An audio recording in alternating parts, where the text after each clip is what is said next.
अस्सलाम वालेकुम, hope you are all doing well. US में कंपनी रजिस्ट्रेशन के लिए एक और अहम टॉपिक जिसको कंसिडर करना और जिसके बारे में कंप्लीट नॉलेज होना ये बहुत ज़रूरी है, वो ये कि आपको वहाँ के टैक्स सिस्टम की बेसिक अंडरस्टैंडिंग होनी चाहिए, ताकि जब आप वहाँ पे अपनी कंपनी रजिस्ट्रेशन के प्रोसेस में हो तो आप इन चीज़ों को समझ सकें कि कहाँ पे कंपनी रजिस्ट्रेशन आपके लिए बेहतर है और कौन सा लीगल स्ट्रक्चर आपके लिए बेहतर है और उसमें टैक्स में क्या डिफरेंसेस हैं हर जगह पर। जैसे लास्ट वीडियो में हमने बात की कि आप स्टेट का डिसीजन भी इसी बेसिस पे लेंगे कि कहाँ पे टैक्स कम है और कहाँ पे कॉस्ट कम है। अगेन उस सूरत में भी आपको टैक्स की एक बेसिक अंडरस्टैंडिंग होनी चाहिए। तो आज की वीडियो में हम बहुत डिटेल में टैक्स के मामले में नहीं जाएंगे, क्योंकि यूएस का टैक्स सिस्टम एक कम्प्लेक्स टैक्स सिस्टम्स में से है, इसलिए हम बहुत ज़्यादा डिटेल में नहीं जाएंगे। लेकिन इतनी इन्फॉर्मेशन जो एक आम ले मैन के लिए समझना ज़रूरी है, जिससे वो एक बेहतर डिसीजन ले सके कि उसको अपनी कंपनी किस स्टेट में रजिस्टर करनी है और वहाँ पे टैक्सेशन किस तरह से काम करती है, उन चीज़ों को हम डिस्कस कर रहे होंगे। सबसे पहले आपको ये समझना है कि वहाँ पे टैक्स फेडरल लेवल पे एक इम्प्लीमेंट होता है एंड सेकेंडली स्टेट लेवल पे है। IRS जो एक सेंट्रल इदारा है जो टैक्स को इम्प्लीमेंट करता है अक्रॉस द स्टेट्स। जो यूएस की जितनी भी स्टेट्स हैं तकरीबन उन सब में वो टैक्स एप्लीकेबल है। तो एक तो फेडरल इनकम टैक्स एक सब्जेक्ट है जो कि कोई भी स्टेट अगर आप चूज़ करते हैं और कोई भी कंपनी का मॉडल आप ऑप्ट करते हैं, जिसमें LLC भी हो सकती है, कॉरपोरेशन भी हो सकती है, उस पर फेडरल इनकम टैक्स अप्लाई होगा। डेफिनेटली उसके रेट्स डिफरेंट हो सकते हैं, LLC के लिए, सिंगल मेंबर के लिए और सोल प्रोप्राइटर के लिए, इंडिविजुअल के लिए या पार्टनरशिप के लिए उसके रेट्स डिफरेंट होंगे। कॉरपोरेशन पे कॉर्पोरेट टैक्स का रेट डिफरेंट होगा, लेकिन फेडरल इनकम टैक्स ऑलमोस्ट हर जगह पे एप्लीकेबल होगा। सेकंड सब्जेक्ट जो आता है इसमें वो आपका स्टेट का इनकम टैक्स है। हर स्टेट में इनकम टैक्स का डिफरेंट लॉ है और हर स्टेट का अपना एक लॉ है। कुछ स्टेट्स में अगर आप देखेंगे तो आपको टैक्स रेट हायर साइड पे मिलेंगे, कुछ स्टेट्स में टैक्स रेट कम है, कुछ स्टेट्स में टैक्स रेट बिल्कुल ज़ीरो है। अगेन इसमें डिफरेंस है कि कुछ स्टेट्स में इंडिविजुअल इनकम टैक्स ज़ीरो है या कम है या ज़्यादा है, कुछ में कॉर्पोरेट इनकम टैक्स ज़ीरो है। इसलिए इन सारी चीज़ों को आपको कंसिडर करना है। और एक तीसरी चीज़ वो सेल्स टैक्स है।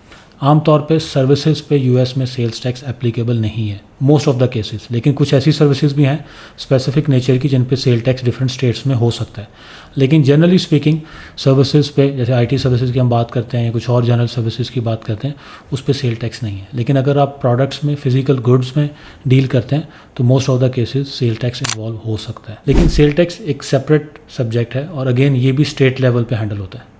आम बिजनेस के लिए आपको फेडरल इनकम टैक्स और स्टेट इनकम टैक्स को समझने की ज़रूरत है, और ये दो तरह के टैक्सेस ही आपको फाइल करने हैं और पे करने हैं। और अगर आप ऐसी स्टेट को चूज़ करते हैं जहाँ पे स्टेट लेवल पे इनकम टैक्स ज़ीरो है या नहीं है, तो डेफिनेटली फिर आपको सिर्फ federal income tax return file करनी है और अपने प्रॉफिट्स पे आपको सिर्फ फेडरल इनकम टैक्स ही पे करना है। इसी सब्जेक्ट के साथ हम इस बेसिक एक प्रिंसिपल को भी समझ लेते हैं कि टैक्सेशन किस तरह से होती है। वर्ल्ड ओवर यही नॉर्मल प्रैक्टिस है और एक प्रिंसिपल है कि आम तौर पे नेट प्रॉफिट पे आपकी टैक्सेशन होती है। अब दुनिया में मोस्टली कंट्रीज़ में यहाँ पे इंटरनेशनल अकाउंटिंग स्टैंडर्ड्स इंप्लीमेंट होते हैं या बाकी लोकल जो प्रोसीजर्स हैं या प्रोसेस है, ये प्रिंसिपल्स हैं, ये वहाँ के जो लोकल लॉज हैं, उसको भी अगर देखा जाए तो आम प्रिंसिपल एक स्टैंडर्ड ये होता है कि आपके gross revenues minus all the business expenses, जो आपके नेट प्रॉफिट्स हैं उस पर आपको टैक्स पे करना होता है। कि आप जितना भी प्रॉफिट अर्न कर रहे हैं उस पर जो टैक्स रेट है वो यूजुअली एप्लीकेबल होता है। इसी तरीके से यूनाइटेड स्टेट्स में भी है कि आपके gross revenues minus all business expenses, जो नेट प्रॉफिट आपको उसमें बचेगा, ये जो नेट प्रॉफिट आपका उसमें बैलेंस आपके पास आएगा, उस पर आपको टैक्स पे करना है। वो कम है तो डेफिनेटली टैक्स कम होगा।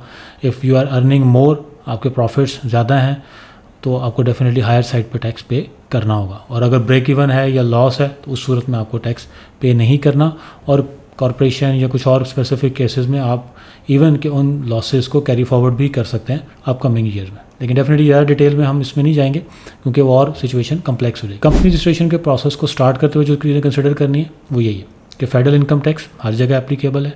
स्टेट इनकम टैक्स एक एडिशनल सब्जेक्ट है, जो अगर आप ऐसी स्टेट ऑप्ट करते हैं जहाँ पे इनकम टैक्स एडिशनली ऐड होगा तो आपको अपनी प्रॉफिट्स पे टैक्स लाइबिलिटी में वो एडिशनली पे करना होगा। और फेडरल इनकम टैक्स रिटर्न के साथ आपको स्टेट इनकम टैक्स रिटर्न भी फाइल करनी होगी।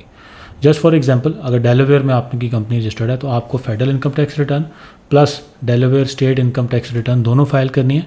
और इसी तरह आपको अपने प्रॉफिट्स पे federal plus Delaware income tax दोनों पे करने हैं।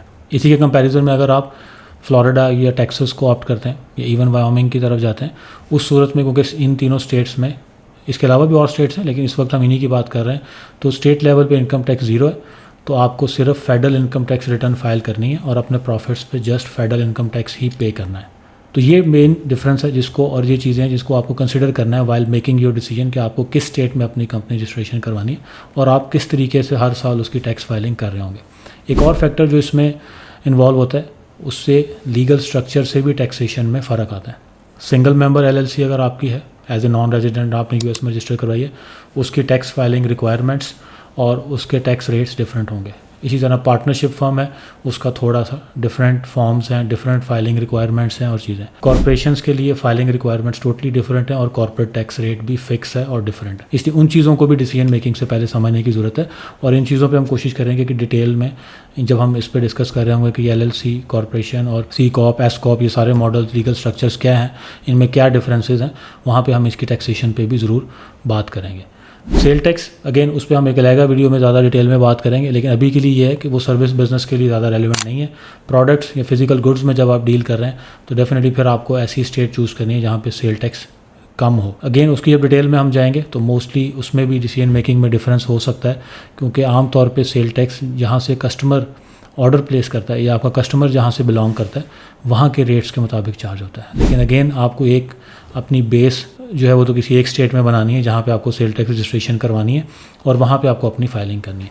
तो सेल टैक्स के बारे में एक सेपरेट वीडियो में हम इस पर बात करेंगे और अभी के लिए यही था कि हमने इनकम टैक्स को समझना है कि फेडरल और स्टेट इनकम टैक्स में क्या फ़र्क है और उसको अपने डिसीजन मेकिंग में आपने कंसिडर करते हुए डिसाइड करना है कि किस स्टेट में आपने अपनी कंपनी को रजिस्टर करवाना है। आज के लिए इतना ही। नेक्स्ट वीडियो में इंशाल्लाह फर्दर डिटेल्स पे हम इसको बात करते हैं। Thank you.